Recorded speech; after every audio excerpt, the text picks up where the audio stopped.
Jean-Baptiste Sans-Souci was a prominent black military commander during the Haitian Revolution, active primarily in the northern region of the former French colony of Saint-Domingue between approximately 1801 and 1803.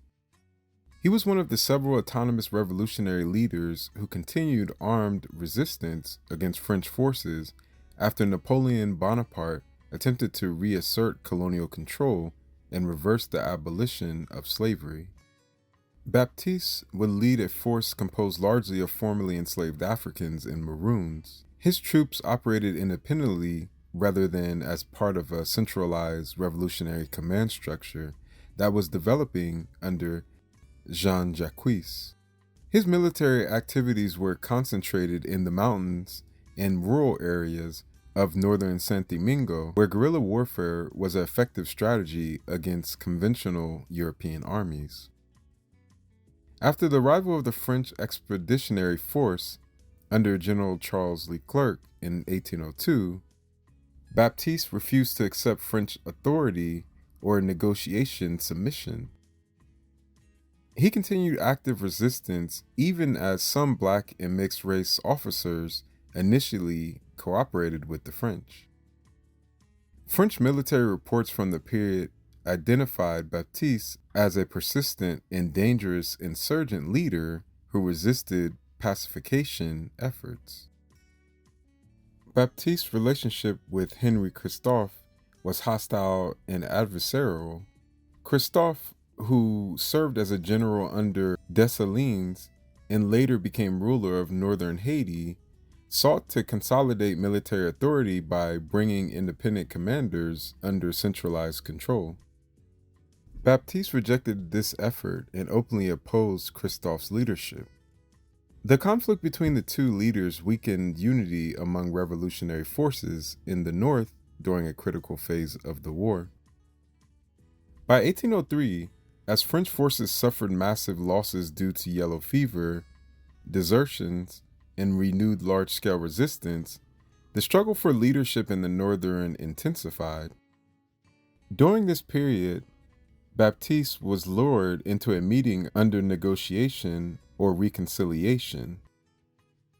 He was assassinated shortly thereafter. Contemporary accounts and later historians consistently attribute responsibility for the killing to Henri Christophe or to soldiers acting under his orders. Baptiste's assassination removed one of the most significant independent black commanders in northern Saint-Domingue. Following his death, Christophe was able to assert greater control over the northern revolutionary forces and later became the dominant political and military authority in the region.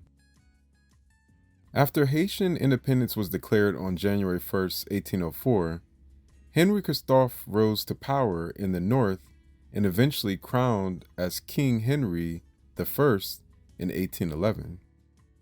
One of the most notable constructions of his reign was the Sans-Souci Palace, built near Malat between approximately 1810 and 1813. The palace served as the royal residence and administrative center of Christophe's kingdom. The naming of the palace has been widely noted by historians because of Christophe's role in the death of Jean-Baptiste Sans-Souci. While Christophe never publicly explained the naming choice, the palace's name has been interpreted in historical scholarship as politically symbolic, reflecting the erasure, appropriation, or recontextualization of Sans-Souci's legacy.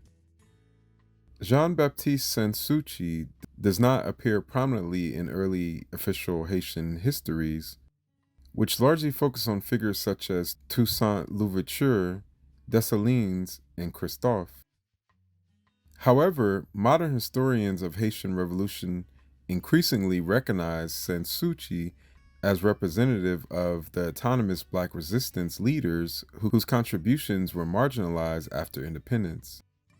Jean-Baptiste Sans-Souci's life and death illustrate the interval divisions within the Haitian Revolution, particularly conflicts between centralized authority and independent military leadership. His assassination demonstrates that violence during the revolution was not limited to battles against colonial powers, but also occurred among revolutionary factions competing for power and control.